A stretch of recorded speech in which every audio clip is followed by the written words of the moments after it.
The evening of the 5th of June, 1944, was unpleasant. Normandy was showing its bad side. During the day there had been rain and high winds. I was sitting in a sparsely furnished house on the edge of the village of Bellengreville, a few kilometres west of Vimont, a small town east of Caen, the industrial centre and port of the Normandy coast. Before me were papers and maps to do with exercises I was preparing for my regiment. My adjutant, Lieutenant Helmut Liebskind, was at the command post in the village. I was a major, 32 years old. I was to be promoted to lieutenant colonel at the end of July, and after a further 2 months to colonel, rapid progress, it seemed to me. The general weather conditions, worked out every day by naval meteorologists and passed on to us by division, gave the all clear for 5 and the 6th of June. So we did not anticipate any landings, for heavy seas, storms and low-lying clouds would make large-scale operations at sea and in the air impossible for our opponents. That evening, I felt our lot was highly unsatisfactory. Like most of my men, I was used to mobile actions, such as we had fought in the other theatres of war. This waiting for an invasion that was undoubtedly coming was enervating. But in spite of the inactivity, morale among the troops remained high, the more so since Normandy spoiled us with butter, cheese, crème fraîche and meat, as well as cider. On that rainy evening, my adjutant and I were waiting for a report from No. 2 Battalion that the night exercise had ended. This battalion was in the area Traun-Esquerville, hence fairly near the coast, while 1st Battalion, equipped with armoured personnel carriers and armoured half-track vehicles, had taken up waiting positions further to the rear. I had given the more basic order that in the event of possible landings by Allied commando troops, the battalions and companies concerned were to attack immediately and independently, and to do so, moreover, without regard to the prohibition from the highest authority on engaging action, except after clearance by High Command West. But in view of the weather report that we had been given, I had no thought of such an engagement that night. About midnight I heard the growing roar of aircraft, which passed over us. I wondered whether the attack was destined once again for traffic routes inland, or for Germany herself. The machines appeared to be flying very low, because of the weather. I looked out the window and was wide awake. Flares were hanging in the sky. At the same moment my adjutant was on the telephone. "Major, paratroops are dropping. Gliders are landing in our section. I'm trying to make contact with No. 2 Battalion. I'll come along to you at once." I gave orders without hesitation. All units are to be put on alert immediately, and the division informed. No. 2 Battalion is to go into action wherever necessary. Prisoners are to be taken if possible and brought to me. I then went to the command post with my adjutant. The 5th Company of No. 2 Battalion, which had gone out with blank cartridges, was not back yet from the night exercise. A dangerous situation. First reports indicated that British paratroops had dropped over Traun. The commander of No. 2 Battalion had already started a counterattack with uninvolved elements and had succeeded in penetrating as far as Traun, to which elements of the 5th Company had already withdrawn under their own steam. We telephoned the company commander, who was in a cellar. "Brandenburg, hold on. The battalion is already attacking and is bound to reach you in a few moments." "Okay," he replied. "I have the first prisoner here, a British medical officer of the 6th Airborne Division. Send him along as soon as the position is clear." In the meantime, my adjutant telephoned the division. General Feuchtinger and his general staff officer had not come back yet. We gave the orderly officer, Lieutenant Messmer, a brief situation report and asked him to obtain clearance for us for a concentrated night attack the moment the divisional commander returned. By now, we had a slightly better idea of and grip on the situation. Prisoners who had misjudged their jumps and fallen into our hands in the course of our limited counterattack were brought in to me. Before I had them escorted away to division, in accordance with orders, we learned during our small talk that the 6th Airborne Division was supposed to jump during the night in order to take the bridges over the Orne at Ronville intact and form a bridgehead east of the Orne for the landing by sea, planned for the morning of the 6th of June. Gradually we were becoming filled with anger. The clearance for an immediate night attack, so as to take advantage of the initial confusion among our opponents, had still not come, although our reports via division to the Corps and to Army Group B, Rommel, must have long since been on hand. We made a thorough calculation of our chances of successfully pushing through to the coast and preventing the formation of a bridgehead, or at least making it more difficult. I remember the British medical officer who was brought to me as the first prisoner. In his parachute equipment, he looked like any other soldier. As a good Briton, he kept his composure, but seemed deeply disappointed and unnerved at being taken prisoner immediately on his first mission. Since he too would only give his name and number, I began, as always with a British prisoner, to make small talk. I spoke about my last visit to London in March 1939, about Piccadilly Circus and my British friends. At that he thawed, and I learned more about British intentions and the task of the 6th Airborne Division. The hours passed. We had set up a defensive front where we had been condemned to inactivity. The rest of the division, with the Panzer Regiment and Panzer Grenadier Regiment 192, was equally immobilized, though in the highest state of alert. My adjutant telephoned once more to division. Major Forster came to the phone. He too was unable to alter the established orders. Army Group B merely informed us that it was a matter of a diversionary manoeuvre. The British had thrown out straw dummies on parachutes. At daybreak, I sent my adjutant to ask Divisional Command Post to secure us immediate clearance for a counterattack. On his arrival, Liebskind witnessed a heated telephone conversation which Feuchtinger was evidently having with the army. "General, I have just come back from Paris, and I've seen a gigantic armada off the west coast of Cabourg, warships, supply ships and landing craft. I want to attack at once with the entire division east of the Orne in order to push through to the coast." But clearance was strictly denied. Hitler, who used to work far into the night, was still asleep that early morning. At the command post, I paced up and down and clenched my fists at the indecision of the Supreme Command in the face of the obvious facts. If Rommel had been with us instead of in Germany, he would have disregarded all orders and taken action. Of that we were convinced. We felt completely fit physically and able to cope with the situation. I concealed my anger and remained calm and matter-of-fact. My experience in previous theatres of war had taught me that the more critical a situation, or the more alarming the reports, the more calmly every experienced leader should react. The best way to calm an excited orderly officer, or a dispatch rider coming straight from an apparently desperate situation, is to sit him down, give him a cigarette and say, "Now tell me what has actually happened."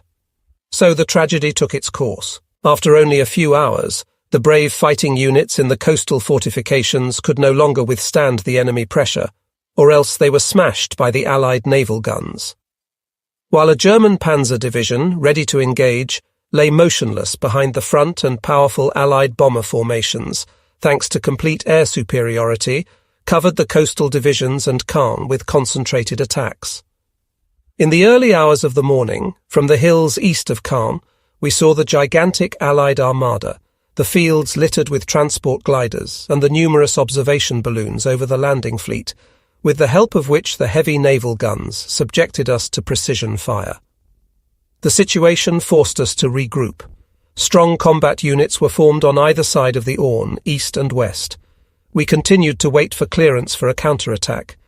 In view of this superiority, I thought, on seeing the landing fleet, there was no longer much chance of throwing the Allies back into the sea. Bringing up reserves was even now extremely difficult for us. The second front had been established. The enemy in the east pressing with superior strength, the ceaseless bombing of our most important industrial centres and railway communications. Even the bravest and most experienced troops could no longer win this war. A successful invasion, I thought, was the beginning of the end. What we didn't know at the time was some information which came into my hands at the beginning of May 1987. Werner Kortenhaus, a former tank commander in our division and the author of History of the 21st Panzer Division, made available to me 2 letters that had been sent to him at the end of 1979 by General Speidel, formerly Chief of Staff of Army Group B. Here follows an extract from letter of the 26th of October 1979. I called Feuchtinger between 1 and 2 a.m. on the 6th of June 1944, but couldn't get him. It was not until the morning of the 6th of June that my first General Staff officer got through to him. Feuchtinger had a general directive to attack at once in the event of an airborne landing. Extract from letter of the 15th of November 1979. The 21st Panzer Division had orders to go into action at once if the enemy made an airborne landing, and with the whole division, in fact. This general order, to attack at once in full strength, hence with my whole combat group during that very night of 5-6 June, in the event of an airborne landing, was known neither to me nor to my adjutant at the time, the later General Libeskind of the Bundeswehr. Neither, apparently, did the other units in the division know of this order. Instead, we all adhered to the strict order not to carry out even the smallest operation until it had been cleared by Army Group B. The divisional staff must have known of the other order, as is clear from General Speidel's letters. The question arises, if I had known of the order to take action in the event of airborne landings, I would on my own responsibility have launched an attack with the whole regiment, reinforced by the Becker Assault Gun Battalion, against the airborne landings east of the Orne. It is my firm opinion, and that of my adjutant at the time, that by exploiting the initial confusion among the enemy after their descent, we would have succeeded in pushing through to the coast, and probably also in regaining possession of the 2 bridges over the Orne at Bénouville. Parallel operations would then have been started also by Regiment 192 and the Panzer Regiment. This would not have been enough to prevent the invasion as a whole, but there would probably have been a delay in the seaborne landing, with great losses for the British. An example of how imprecise issuing of orders can have an adverse effect on a large operation.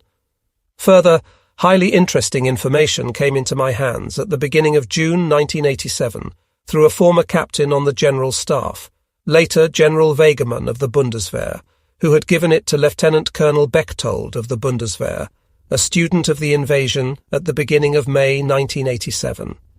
From May to July 1944, Wegemann had been posted to the divisional staff for training, and during the night of 5-6 June, he was deputizing for the first General Staff officer, who was in Paris with Feuchtinger.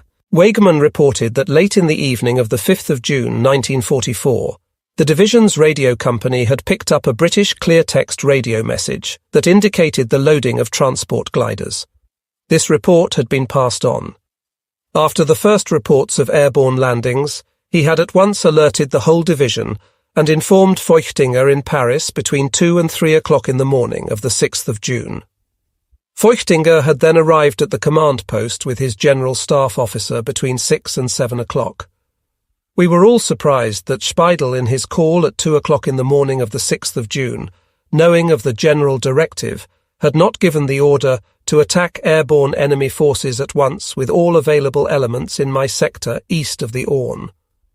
The fact that in the critical hours it was left to incompletely informed divisional commanders to cope with the situation seems to me, in retrospect, inexcusable. On the night of 5/6 June 1944, Lance Corporal Hamel had been assigned to guard duty. He belonged to Panzer Reconnaissance Battalion 21 of our division, which was lying in reserve in positions near a village south of Caen. As Hamel was later to relate, the inactivity upset us greatly. We had always been in action as scouts and as the spearhead of the division. Now we had been stationed there for weeks, waiting for something that might not affect us at all, the landing. On orders from Rommel, we had to carry out exercises by night almost every day, so that in the event of airborne landings we would be familiar with the terrain as far as the coast. To occupy ourselves, we had to set up Rommel's asparaguses as a defence against gliders, and also prepare fortifications in the area behind the Atlantic Wall. Suddenly at midnight, on 5 to the 6th of June, all hell broke loose. From my post I could see flares in the sky, followed by a concentrated air raid on nearby Caen. Now the fun begins, was my first thought. Lieutenant, as he then was, Ruprecht Guzimek of the Reconnaissance Battalion remembers it clearly. During that same night of 5 to the 6th of June, we were alerted that paratroops and gliders had landed in the sector of Panzer Grenadier Regiment 125 under Major von Luck. Together with the bombing of Caen, this suggested more than a commando operation. We knew the order to attack only on orders from the highest authority. In spite of that, within a very short time, the battalion was ready for action. Our commander, Major Waldo, was on leave. He was due back on the 8th of June. At dawn, a liaison officer, whom we had sent to von Luck, reported that not only had an airborne division landed east of the Orne, but the enemy had brought up a vast armada off the coast and was preparing a landing from the sea. Heavy naval guns now joined in the landing operations. The weak units on the coast were apparently already involved in fierce fighting. Soon after came the order. The battalion is attached to von Luck's combat group and will move off at once in the direction of Traun, about 12 kilometers east of Caen. By making full use of cover, we reached the area just west of Traun in the early afternoon, more or less without interference. Lance Corporal Hamill later. As we moved forward to the northeast, we saw toward midday on the 6th of June 2 Messerschmitt fighters flying north low over the Orne, the only German aircraft that day. East of Caen lay the first British paratroops to be killed. From their parachute silk we cut ourselves scarves as protection against the dust. Our commander's deputy gave us the order to attack. We went into the attack practically from the march. Further west we could hear the sounds of battle. That, we heard, was where our armoured group was supposed to attack. The enemy was apparently concentrating his naval fire against this, for him, dangerous thrust. His air force was also in action there. So we made good progress as far as the outskirts of Esquiville, hence only a few kilometres from Ronville and the 2 bridges over the Orne. In the early morning of the 6th of June, the situation and issuing of orders in face of the airborne landings, the armada of warships, merchantmen and landing craft, and the incipient landing from the sea were more than confusing. Despite the supposed general directive, we had not received permission to attack during the night. Feuchtinger, even in the early morning, did not receive clearance for his division to counterattack. The Commander-in-Chief West, von Rundstedt, was of the opinion, as was Hitler's High Command, that this was a diversionary manoeuvre. The real landing was expected in the Pas de Calais. Our corps commander, on the other hand, General Marx, thought the landing was genuine. Rommel, we heard, was en route to his HQ without having met Hitler. So the night and first hours of the 6th of June went by. Too late, much too late, was how it seemed to us. We were dismayed and angry that we had not been believed by the highest authority. Finally, General Marx, whether authorized to do so or not, ordered our division to attack at once, with the whole division east of the Orne, and smash the units of the 6th Airborne Division that had landed there, and cut their communications with the west. While the necessary orders were being issued and the division was forming itself for attack, the extent of the sea landings became evident. In the middle of our movements, which were constantly harassed by British planes, came a new order, this time from the 7th Army. The bulk of the 21st Panzer Division will attack the enemy forces that have landed west of the Orne. Only elements of von Luck's combat group will attack the bridgehead east of the Orne. This involved time and further losses from air attacks. The regrouping of the division took hours. Most of the units, from the area east of Caen and the Orne, had to squeeze through the eye of the needle at Caen and over the only bridges available in this sector.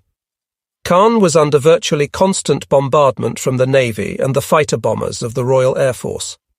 Feuchtinger informed me that an armoured group, including my battalion in SPWs, Schützenpanzerwagen, armoured personnel carriers, was to push through to the coast west of the Orne.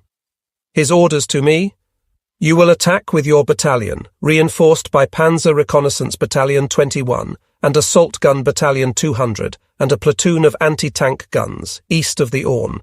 Your task is to crush the 6th Airborne's bridgehead, recapture the 2 Orne bridges at Bénouville, and establish contact with the coastal units.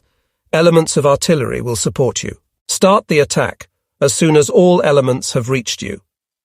The employment of the reconnaissance battalion worried me greatly. I had after all seen action in all the theatres of war as an armoured scout, always as the spearhead of the division. We were not equipped for direct attacking operations. No. 4 Company of the Panzer Regiment arrived toward 5 p.m. on the 6th of June. Major Becker's batteries not until the night of the 7th of June. So I had to start without them. My 2nd Battalion was engaged in heavy defensive fighting against the paratroops that had landed, who were obviously trying to extend their as yet very small bridgehead. I could free only limited elements of the battalion for the attack. In the late afternoon, almost at the same time as the armoured group west of the Orne, we set off. Our goal, to push through via Esquiville-Hérouvillette to Ronville and the 2 Orne bridges. The reconnaissance battalion went straight into the attack from its march, and supported by the Panzer Company, penetrated to Esquiville against their surprised opponents. Then all hell broke loose. The heaviest naval guns, up to 38 centimetre in calibre, artillery and fighter bombers, plastered us without pause. Radio contacts were lost, wounded came back, and the men of the reconnaissance battalion were forced to take cover. I had gone up with the attack and saw the disaster. I managed to run forward to the commander of the battalion and gave him fresh orders. To avoid further heavy losses, break off the attack at once and take up defensive positions on the southern edge of Esquiville. Set up a line of defence there and prevent any further enemy advance. No. 4 Company of the Panzer Regiment, as well as Major Becker's assault guns, when they get here, will support you. See that your men, and also the crews of the armoured cars, dig themselves in. I ran back to my regiment's radio station. My adjutant, Liebskind, had to report the breaking off of the attack to the division. At the same time, Feuchtinger sent word that the armoured group had reached the coast through the gap between the landed elements of the British 3rd Infantry Division and the 3rd Canadian Infantry Division. Heavy fire from the Navy, relays of attacks by fighter bombers, and in the rear of the armoured group, newly landed paratroops had forced them to withdraw to avoid being encircled. My sister regiment, 192, had taken up a defensive position at about the same level as us. Now the very thing Rommel had feared had happened.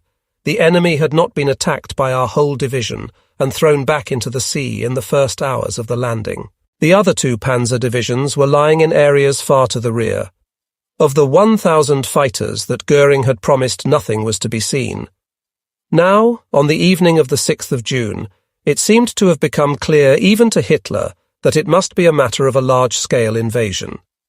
But, as Feuchtinger told us, Hitler and his high command still reckoned on a further landing in the Pas-de-Calais.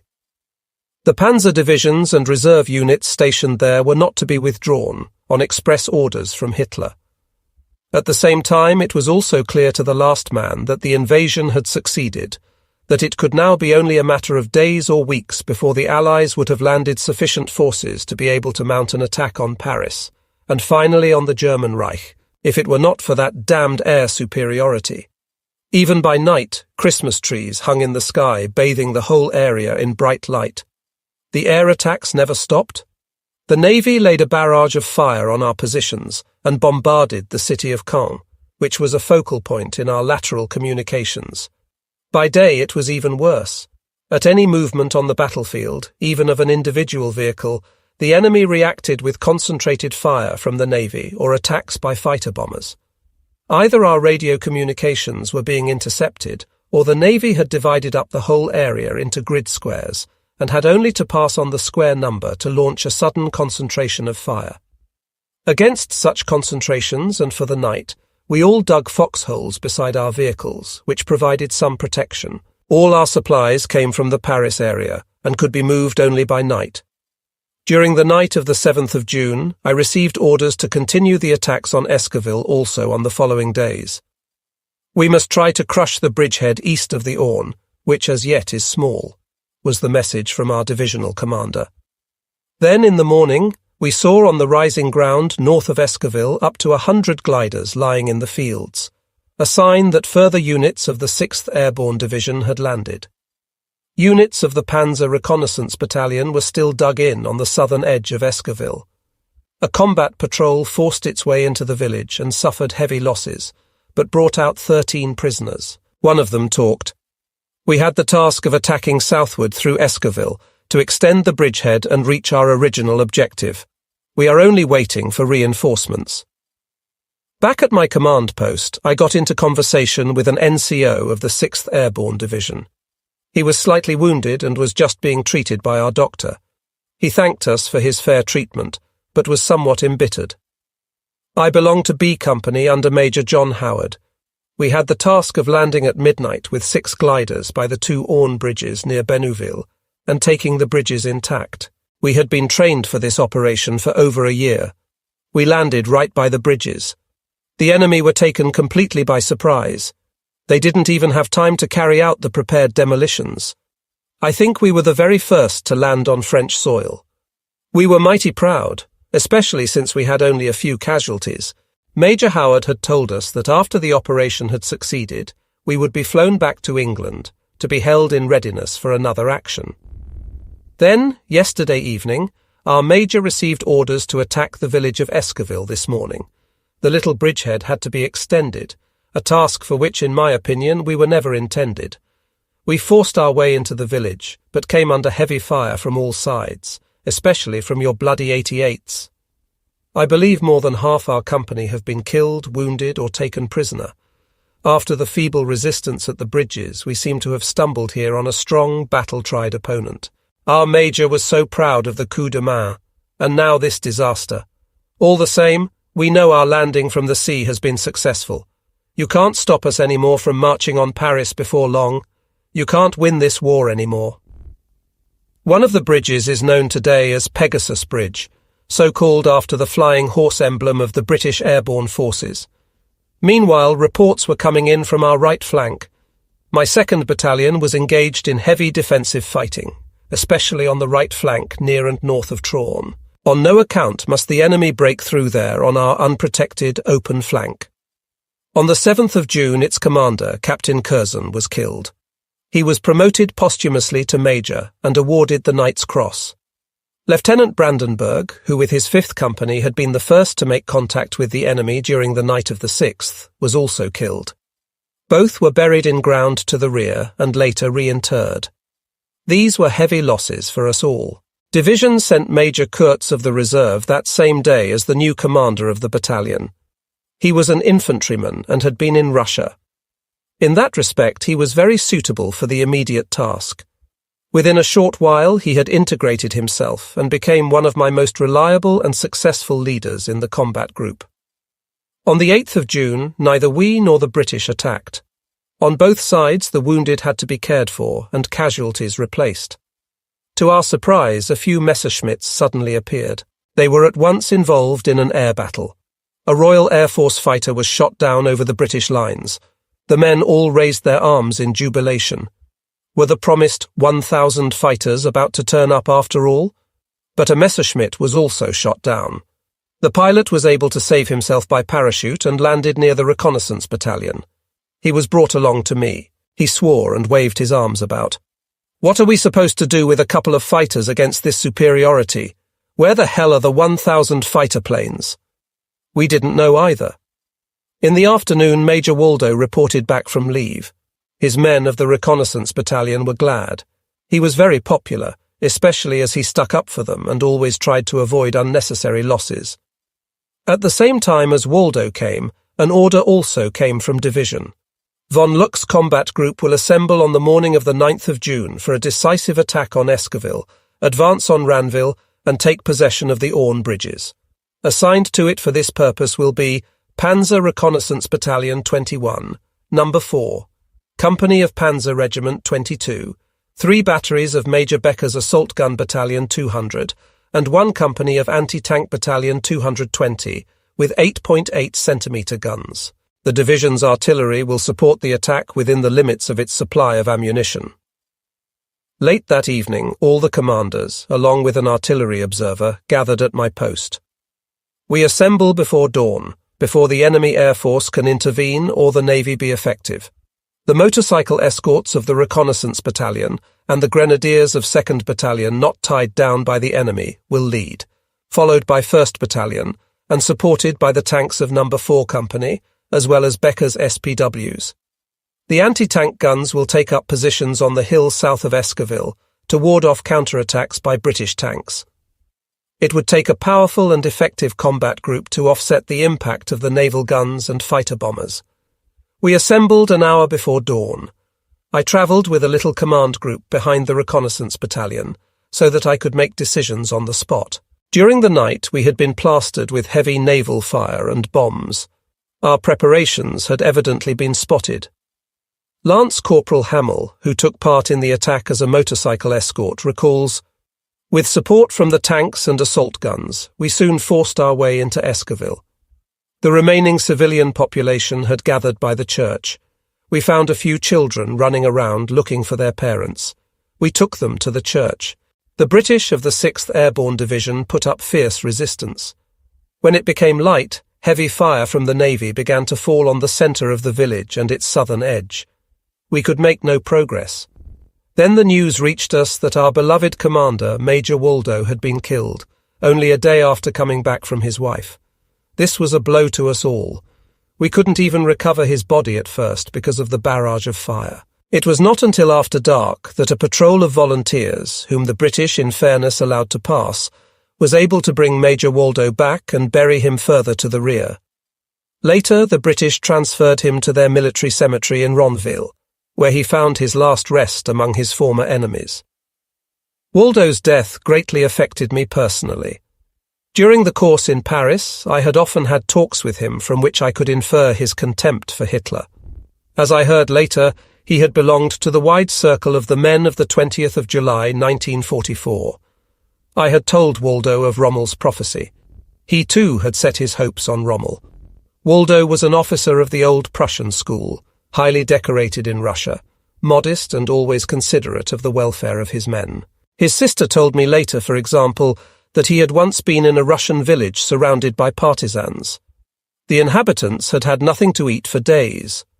Waldo thereupon distributed his men's rations among the women and children.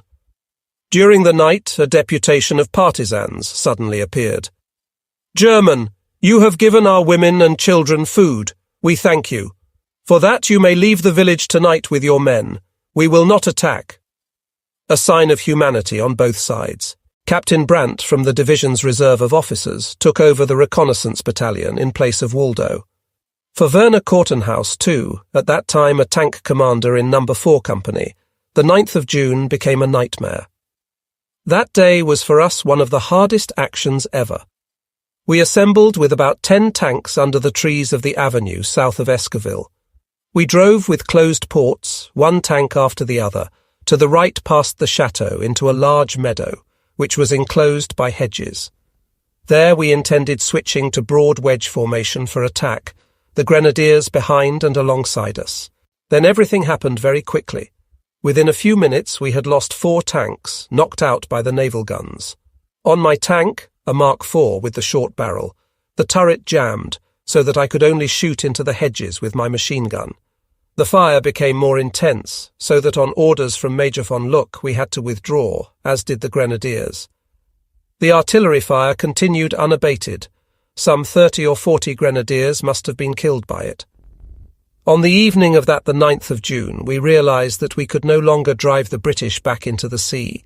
In 1960, when the ruins of the chateau were still standing, I went over the action again on the spot. Our attack could not have succeeded, for behind the hedge was a solid wall, which we could have broken through with our tanks only at the risk of disadjusting our guns. In front of the wall was a ditch, very convenient for the elements defending themselves there. And in the wall there were holes, made by artillery shells, through which the defenders could easily retreat. For us, therefore, it was an unfavourable sector for a tank attack.